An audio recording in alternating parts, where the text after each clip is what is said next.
shining a big bright light into the crevices of darkness, exposing the cockroaches, watching them scatter every day, including this 29th day of September 2021. Welcome to the Stu Peters Show. My name is Stu Peters. Well, to prove that there is nothing to fear from vaccine boosters, resident White House dementia patient Administrator Joe Biden publicly received a Pfizer booster shot on Monday.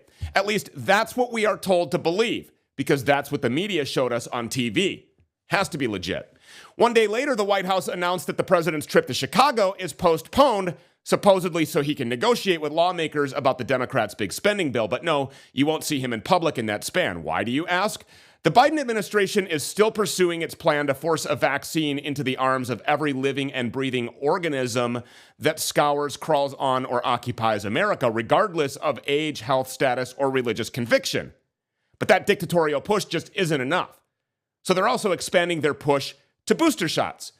Of course, those will be mandatory soon as well.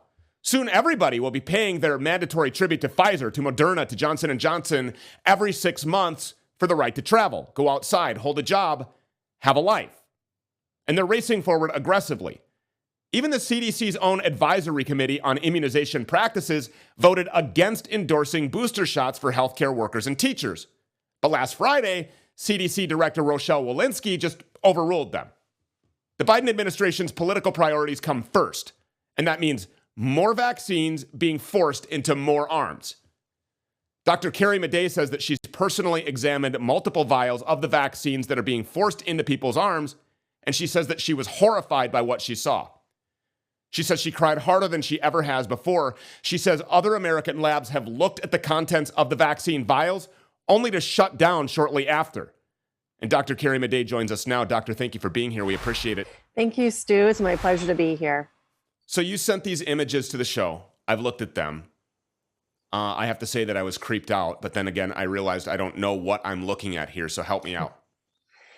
Okay, so first of all, it was in July that a local lab in Georgia said they wanted me to examine contents of a vial that they had just received.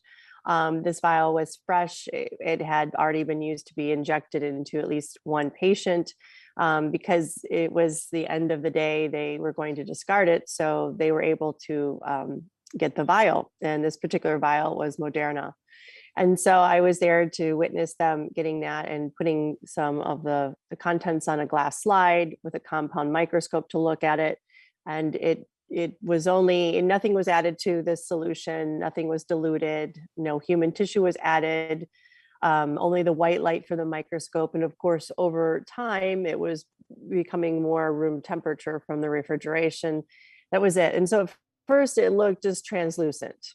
And then as time went on, over 2 hours, colors appeared, which I've never seen anything like this. There wasn't a chemical reaction happening. It was a brilliant like blue and royal purple and a yellow and sometimes green. And so these colors appearing, I did not know what that was. After investigating a superconducting material can do that with white light being emitted to it. Okay, a superconducting material would be something like an injectable computing system. Anyhow, these fibers were appearing more and more. Some of the fibers had a little cube structure on that. I'm not sure what that was. And also metallic fragments were in there. They were not metallic fragments I'm used to seeing, more exotic. They're very opaque, as well as, as the edge of the cover slide goes, so the cover slip, when you put a glass partition on that or a piece on top of the glass slide, there are edges. And so all the particulates, all these colors started to move to the edge, and there was self-assembling going on. Things were growing. They looked synthetic. And then there was one particular, I'd say, object or organism, I'm not sure what to call it, that had tentacles coming from it. And it was able to lift itself up off of the glass slide. It was alive? Like the thing was alive? It appeared to be self-aware or be able to grow or move in space. I mean, all I can tell you is this is not something they taught us in medical school, nothing in my laboratories. nothing that I've seen before. And I've showed this to other people in the field and they don't know what it is either. And I thought when I first saw this and I kept looking at it over and over again, I had a colleague with me and we both thought, wow, this almost appears like it's self-aware, like it knows we're watching it. It's just an intuition, a feeling of mine, but it was very upsetting. And so after 2.5 hours, everything was destroyed, of course. And then I thought, well, maybe that was a fluke in a way. Maybe that was just that one vial. And so, just recently, the lab was able to get more vials and same manufacturer, but, different batch, of course, looking at it the same way under the compound microscope. And another one of those tentacle-like structures appeared. This was now completely under the cover slip. So there was no movement because it wasn't on the edge. But I just couldn't believe I saw another one. And, it's same thing, same colors appeared over time, these fibers, there in this time, I need to get, if they do it again, I have to get a video from them. There was actually motion that you could see in the video. So, this is very concerning, and also was able to look at the contents of a Johnson & Johnson vial. And there's definitely a substance that looked like graphene. They all had graphene-like structures in there. Whether or not they were, I don't have the capability of testing them, nor did this lab, but that's what they appeared to be. They had fatty substances, like a sticky glue-like substance that would be considered a hydrogel in those, both of them, right? So that means they're lying. They're lying to us about the Johnson & Johnson, about not having nanolipid particles or anything of that substance, and it does. And in the Johnson & Johnson, they also had colors appeared. Their colors were different. They were like a fluorescent pastel kind of color.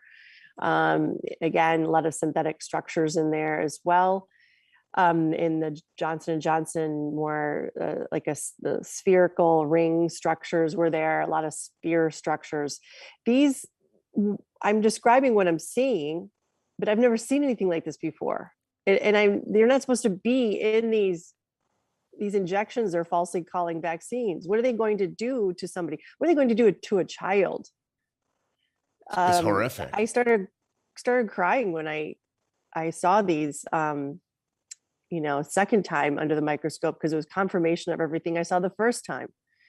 If I were looking into a microscope at something that I was told was a vaccine to promote health and safety, and some self-aware tentacle-equipped creature started moving, I would probably run out of the laboratory. I mean, that's just me. I'm not scared of a lot, but that is scary that is going into the blood of global citizens. And you're right, they want to push this into our children. Oh, yes. This was about 400 times magnification. So we don't have, more information than that, but, people need to really, really, really stop and think about what is happening right now. And it doesn't make sense. If it doesn't make sense, don't go and rush to a decision that you could regret. Something's not right in the world. I think we all know that right now. And to me, it's definitely on the level of a spiritual warfare. Looking at it under the microscope, absolutely. And, this pushes me, this inspires me to make more of these, maybe videos, if we can get the lab to get more of these samples, to do them in real time, so you can actually see what we're doing, to have proof of, yes, this is what is happening. This is what we are seeing.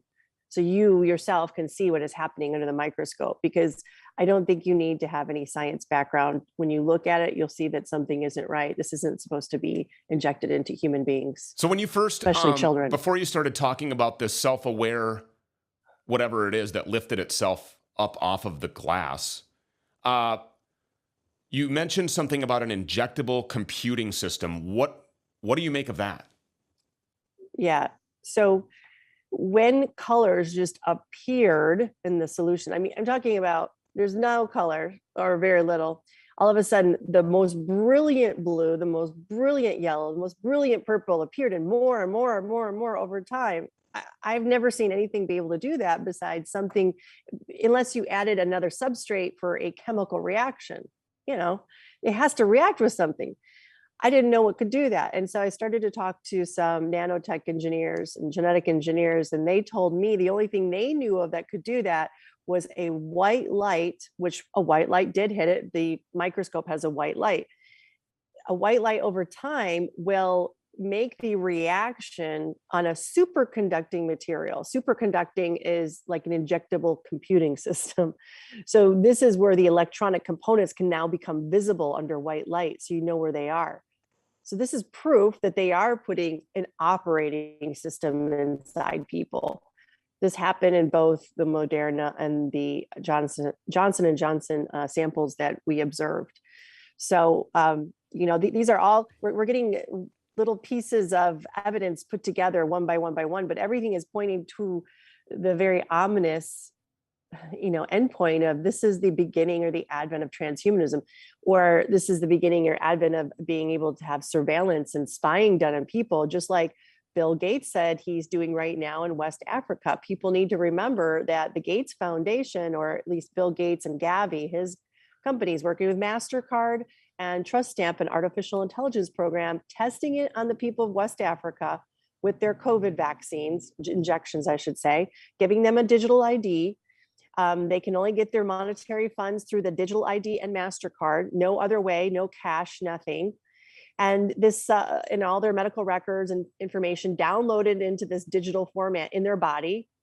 And they said in this program, this research experiment they're doing on the people, they said, well, if this substance is inside of them, this hydrogel substance, of course, why don't we use it for surveillance and predictive policing? We're going to start using it for surveillance and predictive policing on the people of West Africa right now. They've been doing this since July of 2020.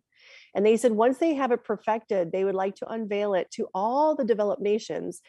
And what are they calling it? The wellness pass, which is also known as a vaccine passport. So how are they doing that, right, Stu? They have to put something inside your body to be able to monitor you and know everything that you're doing. So people need to wake up. What could they put inside your body for that to happen? How would they do it? I think Gates is already admitting to us how he's doing it or how he wants to do it.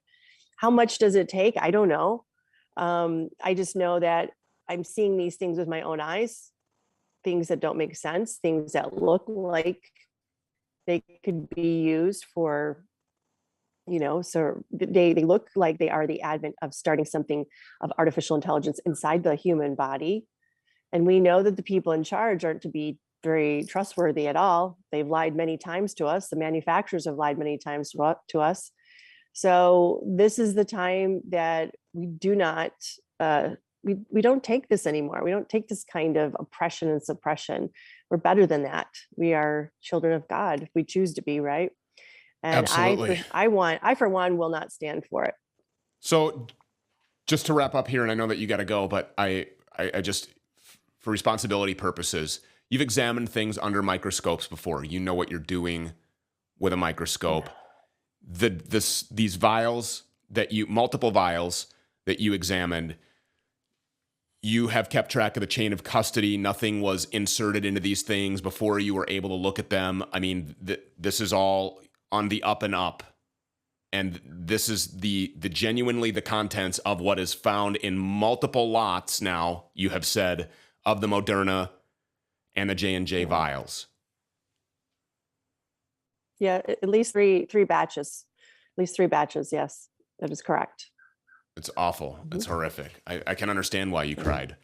Dr. Carrie Madej, thank you so much. And when you do have those videos, we trust that you'll come back here to share those with the audience. I mean, people need to know what it is that's being pushed on them. People need to know that this isn't just your everyday run-of-the-mill health and wellness prevention. There's none of that going on here.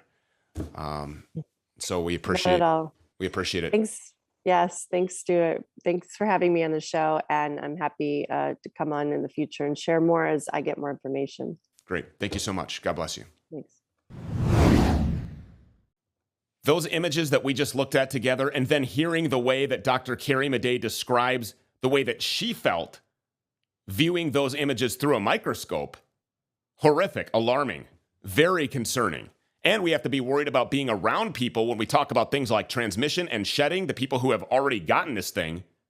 You got to stay healthy. Dr. Vladimir Zev-Zelenko saved thousands of lives in upstate New York. He's a genius, which is why he's a Nobel Prize nominee, a Presidential Medal of Freedom nominee, boasts a 99.9% survival recovery rate of all of the patients, the high-risk COVID patients that he treated. He has put together his Z-Stack. The Z-Stack protocol can be found at zstackprotocol.com. All of the things that you can go to the pharmacy and put together yourself if you want to. If you don't want to worry about dosing, figuring it all out on your own, he's got it all in one pill. You can find it at zstackprotocol.com when we're talking about these chimerically engineered viruses. Who knows what it is that's floating around out here. Got to stay healthy. Early treatment protocol is the key. Find it at zstackprotocol.com. Again, zstackprotocol.com. The Stu Peters Show continues right now.